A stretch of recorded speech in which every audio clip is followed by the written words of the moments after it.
All right, so Jeff introduced us last time. I guess I'll go ahead this time. This is the Coder Kids podcast. We are on episode, is this three Number or four? four. This is number 4? Goodness This gracious. is number four. I Yeah, I don't know. listen to them, so I Time don't know what time number it is. flies. So today on the podcast, we'll be talking all about Minecraft, the good, the bad. What is it? Is it good for anything? If it is good for something, what's it good for? But first of all, Jeff, how have you been? Man, I have been pretty good. We're in construction mode here in Bountiful, Utah, and building out 3 bedrooms. Well, remodeling 3 bedrooms because we're not Just like the building them roads in technically. Utah, right? Just like the roads everywhere, always in construction Well, mode. I mean, if you are going from Salt Lake to Lehigh, then yeah, you're going to be hitting some nasty construction. But up here in Bountiful, things are good. The only thing under construction here is our house. So Just yours. it's No been one else it's is been working on busy. it. Been busy, obviously trying to do that and still balancing some level of work and whatnot. So um yeah, it's been good, but we're enjoying it out here. Good summer so far. Good. Well, I'm And definitely jealous of your internet up there. So, yeah, we got gigabit internet. So if you want gigabit, come to certain parts of Utah. Actually, very strange that we have it here in this little place because I've talked to some other Bountiful people and there's not actually a lot of gigabit options here. So there's just interesting. like Comcast. And even the Comcast hasn't been too great. So Hmm. it's not full like gigabit, even with the Ethernet cord. So Gotcha. no surprise there. Interesting. Okay. Um, well, James, what's new with you, man? Well, Comcast went out for 8 hours straight yesterday, which is the first time in my adult life I went 8 hours without internet, without choosing to do so. Right. And So I've this gone show is camping and things like that. yeah, this show is not sponsored by Comcast. The It is not. We're we're openly we're criticizing anti them. Comcast Would right now. probably. It may be sponsored secretly by Starlink, which Yes. I just checked, and they currently, so news update. If you're actually watching this podcast for news or listening to this podcast for news, you're probably in the wrong place. But if you are, SpaceX has at least 480 satellites in the air right now, or Starlink or whatever Elon Musk's company is that he's doing this with, and so I'm excited. They're starting beta testing this year for faster internet. Anyway, so that's news. It's gonna be Um, cool. we're also doing construction. My garage was converted into like basically a carpentry shop from my father-in-law, and he started remodeling the drawers in our house so that they all have like a soft close. A whole Oh, bunch yeah. of work That's important. for Yeah. a small result. But there's been that kind of sawdust smell in the air and lots of noise and trying Soft to closed air drawers are condition the awesome, garage. man. What's that? Soft closed drawers are really awesome. They are where they're at. It's one of those like, I mean, I think it's worth it. yeah. So anyway, that's been me. And I've been planning our end of summer bash. So I'll tell you about that, I guess, next week or the week after. But that'll be a bunch of fun. Yeah, go Coder Kids. We are at Celebrate the end of. instructors. Are you inviting the kids, the students? Nope, we're not. Okay, This is I thought just that might for be fun. that would be Good fun. excuse to reach out to the mailing list. We might have, yeah, we might have separate events like that in the future. We'd love to do one kind of giant showcase. It'd be Or I cool to could, have, yeah, all of our students from the summer just like all at once, like get in the Discord channel and crash it, crash it.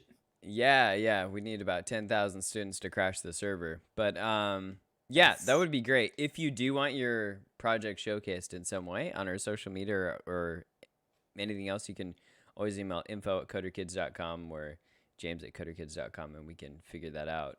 Um, if you want to show off your cool stuff in Scratch. So, um, yeah, but it's for the Yeah, instructors and yeah, it's yeah. so Well, it's let's gonna be a dive good in. experience. Should we dive into the topic? Or Yeah. is there anything else you wanted to cover? Any other No. news? Just kidding. No, no. I don't want to I don't want to be like Make this a news show. I don't want to talk about 2020. Like Yeah. Yeah. no. All right. You Well, go other yeah. places for Yeah. that. Let's jump into Minecraft. Let's dive into Minecraft. So, I guess I'll start out if that's all right. Yeah, just Um, define it and then do what you want. yeah, I can define Minecraft. I will say that when I was a teacher, this probably when I was a teacher was my first exposure to Minecraft, and it was not in a positive way. It was like I would see the kids with their books. They always had like these books, and they would be reading these books. But I swear these kids never even played Minecraft. Like they had no idea what Minecraft was. They were just like enchanted by like the idea of Minecraft, the pictures, the different cool things you can craft. Enchanted pun So intended, or is that you know, yeah, well, not intended, unintended. Um, but anyway, I never really knew much about it. All I knew was like these kids, instead of reading like real books, they were like always just looking at the Minecraft books. And there's, I mean, there's some awesome stuff out there. I would actually highly recommend the books if you are into Minecraft, but I still don't really believe these kids were actually into Minecraft. I think they were just looking for an excuse to not have to do reading during reading time. But anyway, Minecraft is it's really an awesome game. It's got three basic modes that I'm familiar with. Um, Survival mode, which is the original mode, I believe. And I don't know, James, you're kind of furrowing your brow there. Anyway, I think survival mode is the original. And basically, in survival mode, you're placed into a world and you have to survive the night, and then you have to kind of create things using different materials from around the world, and you have to basically like I would say harness the things that are going on in the world to kind of your will. So you kind of meet the villagers, and you can get the villagers to do certain things for you. Um, you can herd the different cattle and sheep and animals, and you can eat their meat, and you can cook their meat. You can build a lot of cool things in survival mode, and then eventually the goal is to um, go into the dungeons and gain more and more experience and gain some enchantments, and then eventually you go into the Nether, which I've never been to. James, have you been into the Nether? No. I've seen plenty of YouTube video where people Yeah. go I mean, into the well, I Nether. have No, all about it. yeah, I've technically been into the Nether, but it's not like I've done it by my own like creation. Like James Peterson took me into the Nether. So, S- and And then let's there's see. huge Yeah, so updates recently to Minecraft that expand the Nether into oh, all sorts of different biomes and stuff. We can talk about that later. well, that's pretty cool. Okay, so then the next mode is creative mode, and that's a very popular mode among kids because creative mode is just like you have all the crafts and things. You don't have to build anything. You don't have to like craft anything to get the materials. You have unlimited materials, you have unlimited items, and you can just build and do whatever you want to do. So a lot of people build like really cool creations, houses, and underground bunkers, and all sorts of cool things. Anything that you can dream up, you can build. So it's very much like Legos and that. And then the last mode is adventure mode, and that is basically where um, you can't. I haven't spent a lot of time in adventure mode, but I think that you can't gather materials. Right. Like you can't like cut down a tree, but you can explore a dungeon, for example. Yeah. How do you get like a sword and stuff in adventure mode? So again, I'm not an expert on adventure mode specifically, but I think basically what it is like you have an objective, you have a quest, and you go do that quest, and you already have the materials for that quest, and Mhm. you'd pick it up from like a chest or something, right? Okay. Yeah. So it'd have like a set inventory, or there might be like lore surrounding it. So we can get into different worlds and stuff, but each Minecraft experience happens on a world, right? Whether that world is on your physical computer or if it's in the cloud or if it's at your friend's house, there's a world somewhere that your Minecraft is based in. And some of these worlds have specific adventures that you go on and that are unique. So, Yeah. Yeah, and I would say that definitely adventure mode is the least popular from what I've seen among kids. yeah. So I mean, typically when I'm with kids, most kids actually want to do creative mode. I'm a huge advocate and a huge fan of survival mode, but I will say it's not, in my experience, it's not as popular as creative mode. So, and maybe that's just because some kids are, well, I hate to call out kids in general like a stereotype, but some kids are a bit lazy and they don't want to have to like work for it, so they just like creative mode because like everything's already there for you. You can just do what they consider to be the fun part of Minecraft, which is building. Yeah. So And it's cool. I mean, building is awesome. And there's nothing wrong with that. Okay, I guess we can get into the good and bad part of Minecraft. Now that we have kind of a top level view, bird's eye, what is the good and bad of it? I'll start with one bad thing.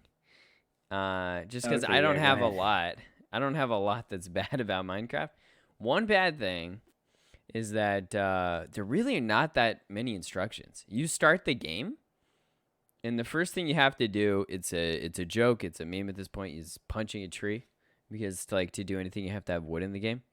So punching a tree has just become this meme. But you don't know unless you have a friend who's played it, and quite often what happens is, and I guess this is a good part of Minecraft, is like you have to rely on your friends to even know what's going on. You have to rely on these books because there's not this, like in almost every single video game known to man these days, there's this like lengthy tutorial process. Like this is where you click here. This is how you go here. Except at like video games targeted at adults who like already presumably know the mechanics of the genre. But yeah, Minecraft, are like you can't just like buy Minecraft if your kid knows literally nothing about it and them to even know what's going on. Yeah, so that's a really, really strong point. I know for me, like there is a very strong wiki out there for Minecraft, and for so this when reason, I'm doing survival, for exactly this reason. So when I'm doing survival mode and I jump in there myself for the first time, there's literally no instructions. I mean, I can just give a list of the many things that I have Googled, like how do I build anything in Minecraft, right? That's probably the first question, but you have to build a crafting table. That's probably one of the very first things that you need. How do you make a torch? How do you survive the night against the mobs? Because like the first like 3 times I played survival mode, probably I just like ran around and kept dying. And eventually I read like, okay, well, your first priority needs to pretty much be getting a torch, because then you can build yourself like a little underground bunker and at least have light where you can hang out for the night. So yeah, like either I died or I would just like hang out in a like super dark room for a while. So you're right. There's no instructions. It's like, okay, how do I herd sheep? And like, it's not obvious at all. I don't think any of the things to do with animals is obvious unless you just happen to have like grass seeds or wheat seeds in your hand. Yeah. And then you happen to run across a chicken. Like, I don't even know how people figured this stuff out to begin with. So you're right. That is a bad thing. It certainly, it's a choice though. It's an active choice. I mean, considered a good thing. Yeah. I mean, in a sense, it's a good thing. Maybe it's part of what's made it so popular. Yeah, is like that it requires community to be able to figure out, and so people are interacting about it, which then increases its popularity. I mean, I feel like I think it was accidental at first, but then became a purposeful game design decision. In the similar way, I've heard the designers of Magic the Gathering, this super popular card game from I won't say the years because I don't know them, but it's been popular for a while, and it requires two people to be in person to play. Like you can't play with yourself; it's not solitaire, and so that's one of the reasons why it's popular because it requires other people to be involved. Yeah. Yeah. Well, and I was also going to say, just from a problem solving perspective, like, um, you could definitely say it's a good thing. You know, we in coding, when our coding classes and stuff, I wish that there were more kids out there who could solve their own problems. And I think Minecraft kind of teaches you that that idea that if you are stuck on something, all you have to do is like look it up on Google or think about it, think about it, or maybe like run around for a while, and just try different things. Try, like, if you can't get a chicken to follow you, maybe you try to hit it with the sword, and see if that works. Maybe It's you try literally what I was to thinking. throw a piece of dirt at it. I don't know, but you try different things and you kind of get thinking, and you're like, well, a chicken would need food. Like, what does a chicken eat? Well, a chicken eats seeds. And so, there's not always a logical thing like that for Minecraft, but a lot of times it's kind of like, I don't know. I just think it's a good in this sense. It is frustrating, and in a certain sense, I wish there was more instructions. But at the same time, um, it is a good thing. It is a good thing from a like something that I would want my child to do, is go through that process and not just have all the answers immediately. Have Yeah. to like think about it and ask questions and stuff. So Yeah, no, that's a super good point.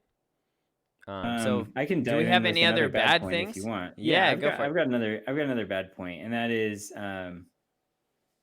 well, I guess just from a parent perspective, um, I guess just the like a lot of screen time. Like that's a point that a lot of parents have made to me, is like, um, I mean, it kind of depends on the parent. Some parents are totally cool with it, but then other parents will be like, my child's like totally addicted to Minecraft and won't stop playing it. And they can't get their kid like off the computer or off the tablet because they're just like always playing Minecraft. So that is, potentially a bad thing. Um, if you consider screen time to be a bad thing, then I could see why that might turn some parents off from the game. I do think you always have to. I mean, it's frustrating. I'm not to that level of parenthood yet. Got a 5-month-old, so we're not there. I guess he's gonna be 6 months and 2 days. But what I'm trying to say is like, why like sometimes it's instructive to ask the question, why are they addicted to this, right? And in Minecraft, one of the beautiful things that it's not microtransactions. It's not anything that's gonna actually cost more money to you, which is good. But it's like, imagine if you were a kid and you were given a bucket of Legos, except that there was no bottom to the bucket. Right? You just keep dumping Legos out infinitely. And so literally the only limiter was your imagination. I mean, you could spend quite a long time with those Legos.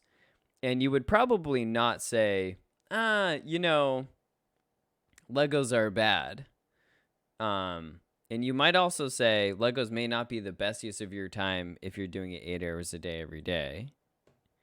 But probably somewhere in the middle. Like it's probably, and so I think the default answer that we might agree on, Jeff, here is just that, yeah, it's probably good for a certain amount of time, and there's a lot of good ways to solve problems and a lot of things to creatively build, whether that's in creative mode, and then survival mode focuses on a couple of different things. But Yeah, I mean, in defense of the point that I just made, I completely agree with you. I think that I've made this point to a lot of parents, is that Minecraft really is like a modern Legos. And the great thing is that you have infinite pieces, but you don't have to keep infinite pieces around your house. So you don't have to have like this endless amount of storage space to and keep all stepping the on Legos. them. Because like I know my in-laws have like tons of Lego sets from when their kids were little. And Legos are awesome, and Legos are a fun, creative tool, and it's also fun to be able to build things. Like I build Legos with my son, and it's really cool. But I will totally encourage him to play Minecraft and to use it as a creative outlet, which I guess we're kind of diving into a good thing. But I think that going back to the screen time argument, um, first of all, I think more and more parents are getting used to screen time um, as we kind of dive into this virtual learning environment that we're going into, and we kind of can't fully fight it anymore anyway. Um, and I think that there is something to be said for like too much technology, too much time on looking at a screen. Probably not great for your eyes or your brain. Everybody needs time off of the screen, time off of technology. But if you are going to be using technology, then what I would say is use technology as a tool and not just as a toy. And I think that if you have looked at any studies or research about Legos, then it's very clear that most people would say, like, yes, it gives the appearance of a toy, but it is really it's really a learning tool. I mean, it's a very, very creative tool to use. And so when kids are little, honestly, if my son wants to play Legos 8 hours a day, I just don't see what the problem is with that, because it's just so creative and he's just building stuff. And when he gets older, I want him to be able to build things, whether that's being an engineer or building a business or whatever. So I don't see much problem actually with building, but you could certainly make the argument that too much screen time might be a bad thing. Yeah, and we always come down to this. I'm on the phone with a lot of you parents all the time, and one thing you may have heard me say at some point is, we teach kids that they can be creators, not only consumers, right? And so, yeah, I think that's a big distinction. And there's ownership. There's a sense of pride, like, hey, I built this. Look at this, Mom. And they'll come and get you, and then you'll come over to the screen, and what you're looking at might not be that impressive to you, but then you say, wow, that's so cool. It probably means a lot to them, especially if you take time to learn it. One of the things my dad did, goodness, this is just like a short aside here, but personal experience, my dad thought Pokemon was just stupid. And but I spent a lot of time playing Pokemon Red version back in the day.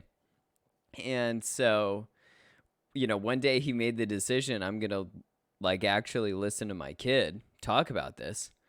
And so he asked me, about the different Pokemon. And, of course, he starts with Pikachu because that's where everyone has to start.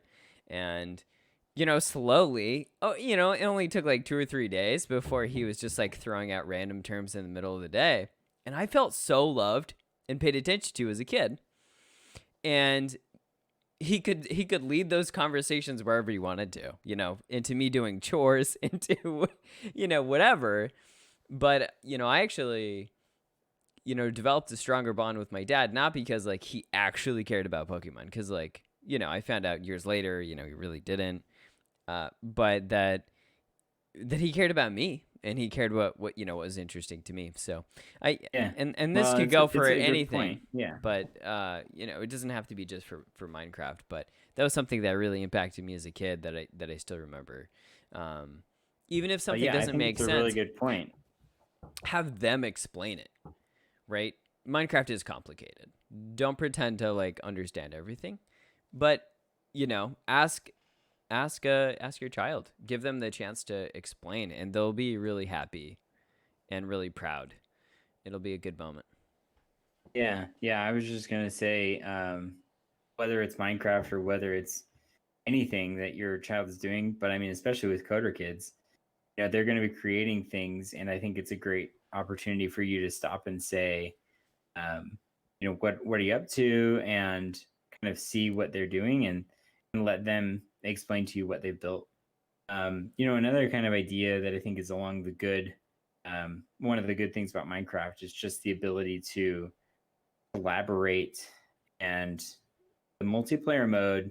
When I first got into Minecraft, started actually checking it out, not just like getting mad at my students for reading books, but like actually got into the game and played it a little bit, is how interesting the multiplayer mode is. It's not like most multiplayer modes. I mean, I grew up playing a lot of like StarCraft, and there was a thing called Battle.net, and so you just get on Battle.net, and you'd be able to like find matches to play against random people throughout the world in StarCraft. And I will say, like, multiplayer mode in Minecraft is significantly different from that. So, James, do you want to talk a little bit about multiplayer mode and how that works, and why maybe it might be considered a good thing? I mean, it's maybe, I mean, briefly, it could be a bad thing because it's certainly not as simple or straightforward as many multiplayer modes in other games. Yeah. But yeah, let's talk about why it might be a good thing. Yeah, definitely. Yeah, and I will just say that's how I got into Fortnite. Is my kid, the kids in my Texas history class were playing it, and so I was like, well, is this any good? Because this looks like, garbage or whatever. And so then I consequently got addicted to it, and I had a lot of fun with them throughout the year talking about it. But yeah, so multiplayer in Minecraft is, yeah, it's hard to describe because there's so many things you can do. There are structured servers and where you have like more traditional, fighting going on. They call them bed wars, but something like a battle royale. It was actually one of the first battle royales in existence. But traditionally, if you're on a server with someone else and it's multiplayer, you're typically if you're in survival mode, then you're working to typically survive together. There's a friendly fire mode on and off, though, so you can determine whether or not if other players can damage each other. But typically it's collaborative. But you could be on totally different sides of the map. So one thing we have not covered, which is, glaring mistake here, is that it's procedurally generated. You can go almost infinitely in one direction. There's one YouTuber that finally reached the end of Minecraft generation on like version 1 of Minecraft or something, and it took him like a silly amount of years. But basically, there are no rules or set objectives that you have to do, and because of that, the collaboration possibilities are pretty wild. So you can share items, you can talk to each other. Typically, one of the reasons Discord is actually so popular, which is the software we're using to do the podcast right now, is because Minecraft doesn't actually have voice chat in it, and so people use apps like Discord to be able to talk while playing Minecraft and be able to communicate. So there's survival objectives in creative mode.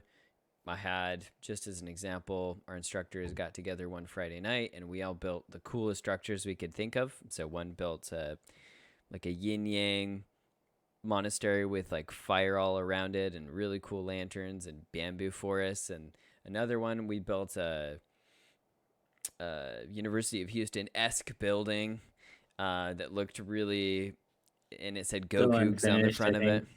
Yeah, there was like finished it. I can't remember. It was certainly a work in progress. It was a work in progress when you left, but we finished it up. It looks really good. It looks like a giant pantheon / library of some kind. And there's a anyway, sorry to interrupt you. Yeah, I wanted to say I do think one interesting thing about multiplayer mode is that like you were saying, like you could start like anywhere in the world. And then you kind of have to press, is it F5? F4? Anyway, you pull up the coordinates. I think it's 3. Of the F3. F3. Just smash them all. It's eventually you'll find it. That's what I do. I just press them all until I find what I'm looking for. But basically, like you can do like your X, Y, and Z coordinates, and then someone can basically just come and find you. Like they can get in a boat, or they can just cross land and like come and find you. So that's or teleport. You can do that in creative. Or teleport. Yeah, teleport if it's allowed. And another thing about multiplayer is, there's different like server options. So it's not, again, it's not just like something as simple as battle.net where like the server is kind of hosted by the people who make the game. um, Minecraft does host servers through Minecraft Realms, but it's also like totally open game to host your own server. And so you can like host your kid can your kid, if you are a parent watching this, your child can have their own server and host that server, and they can invite like only their friends in, or if they wanted to just direct connect with just a few friends, then they can do like an IP address direct connect. Um, and so it's all like server based. So you're passing out like your IP address to either the server's IP address or your personal IP address to friends, and they can like direct join through the IP address. But it's very, very unique. I haven't seen that in any other games really, at least not since like the 90s. Yeah, I mean, this is kind of a it's like old and new technology coming together. So that is the final thing that I'll say that's bad is that, you know, if you don't know what like world that your child is in, then that could be bad because it could be just a public server and people could be kind of bad mouthing and Yeah. messaging in the chat. There's no voice component on Minecraft default, but uh, the downside is you have to be pretty vigilant. This isn't like a lockdown game that can't access outside people. Um, you have to know who like runs the server. You have to be able to trust it. You have to also be able to trust your child. Um, Well, so just to like not do stupid things, like not yeah, just teach them. share your credit card information, address and full name and things like that. I mean, Yeah, it's something that we focus on in our classes, like doing some level of digital citizenship if they're going to be playing in these public servers. I mean, I would probably wait on public servers until they are a bit older, personally, yeah, because and so there's no filters in there for a lot of servers. and for the record, we do host Minecraft camps, and so you can expect that all of those servers are run by us, and so you know people that are getting onto those servers shouldn't be anyone essentially who hasn't joined the class for that week. We do plan to have open servers in the future, so that might be a little bit different. But currently, we host the server, we set up the rules, we make sure that everything is good to go and it's monitored and it's supervised. I mean, part of that, that's what you're paying for when you're signing up for a camp is you're giving us the ability to host a server to make sure that it's a clean, safe environment where kids can interact, build friendships and keep those friends hopefully, after the camp. So Yeah, and what I would probably recommend is if you're just a parent who's kind of maybe watching this because you're getting started in Minecraft, or like your child is interested in Minecraft but you haven't really done it much yet. I mean, obviously they can play by themselves, so that's one thing you can do. Another thing you can do is, on the tablet version, I've had a really easy time connecting with others. Maybe that's just because we were on the same Wi-Fi network, or maybe because we had added each other as friends. But if you are doing the tablet version, which is the Bedrock edition, right? Pocket edition on, Pocket edition for tablets and phones. And you'll probably have a fairly easy time just using that interface to connect with your child. It requires a Microsoft account, but pretty straightforward once you actually purchase the app. If you're in Java edition, though, I mean, it is pretty straightforward if you are, if you're in the same house. I mean, basically all you have to do is look up your IP address, and then, yeah, I've direct connected with people just using an IP address. It's that straightforward, right? yeah. Like you don't have to host anything. You just will input like if you're in the same house, you can just pop in the IP address, and you should be able to like connect with your child. Like you can connect with them, or a friend can connect. Yeah. But then I would say kind of next level, as I mentioned before, is having like a hosted server, and that's just going to allow for a lot more, like saving the world a little easier, being able to whatever they're building or whatever their state that they're at in the server. I think it'd be a lot of fun for a kid to have like 4 friends who come in the server with them, and like every day after school they all jump in the server. They're all kind of continuing to build on the same, the same projects that they've been building on. And also, most of these servers that are hosted by like an outside service are good enough that they don't just like crash all the time. Yeah. Yeah. Yeah. It's kind of what I'd recommend for a parent who's getting started, I think. Yeah. If you are or are not, savvy with this, I'd recommend Minehut. We've used them in the past. There are a ton of different options, but Minehut is pretty dead simple, and there's a free option as well that hosts up to 10 people, and that is good for most people's needs. So, and then if you do want to pay, we also have like Apex Hosting, I think, is the one that we are using. We have like a kind of an affiliate relationship with them, so we've gotten some people signed up with them, and it's like super, also really simple and straightforward. Yeah. Has like a control panel, and also allows like for modding and things like that. Yeah. Yeah. Absolutely. So there's a lot of great options out there. I mean, Realms, I haven't personally had a membership to Realms. Have you? No. I mean, it works well. It's just more expensive than average. That's essentially what you're getting is like. I mean, like each child is going to be paying $10 a month or something like that. Whereas if you have a server, then you could host everyone in that server for $10 a month. Yeah. So it's going to be pretty affordable, or $10 or less. I mean, you could do it as cheap as like $4 or $5 a month, I think. So there are some really affordable options. But I think the thing about Realms that I've seen is that they have a lot of like unique adventures and like unique dungeons and things like that you can like go explore. That's kind of the thing that Minecraft wants you, or Microsoft wants you to sign up for. Yeah. But that doesn't necessarily mean it's the best. It just means like that's the one that they're promoting the most. Yeah. Yeah, well, I don't think I have. Oh, sorry. Go ahead. Yeah, I don't have anything else that's negative. Certainly. Yeah, I mean, I want to throw in one positive thing real quick, and that is, we kind of just mentioned it, but that's modding.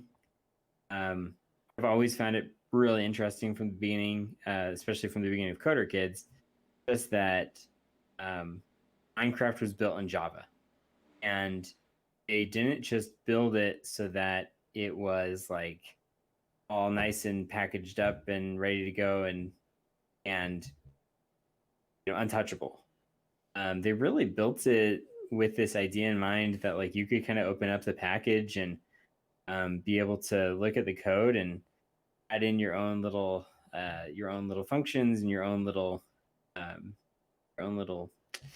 things that you want it to do. And so there's a huge modding community out there.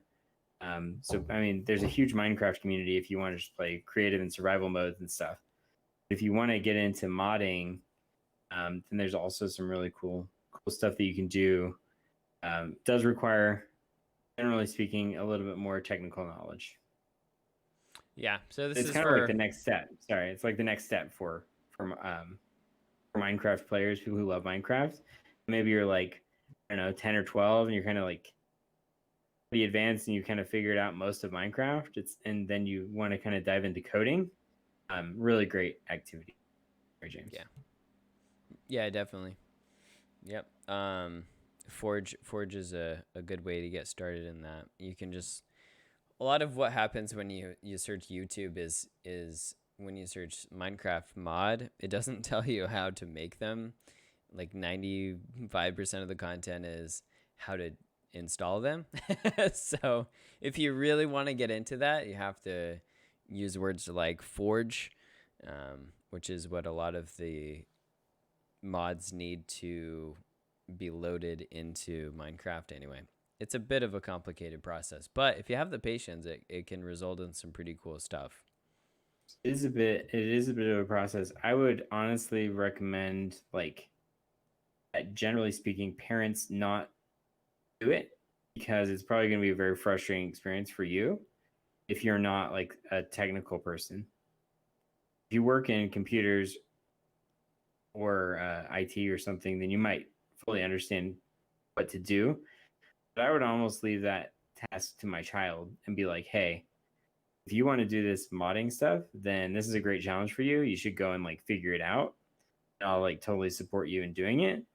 But yeah, it's a little bit technical, and so it's a great little first foray for a kid who's smart and can figure stuff out. And they've been figuring this stuff out all along in Minecraft, remember? And then it's like, oh well, I want to know how to do modding, and so then they can jump into figuring out kind of the next level stuff.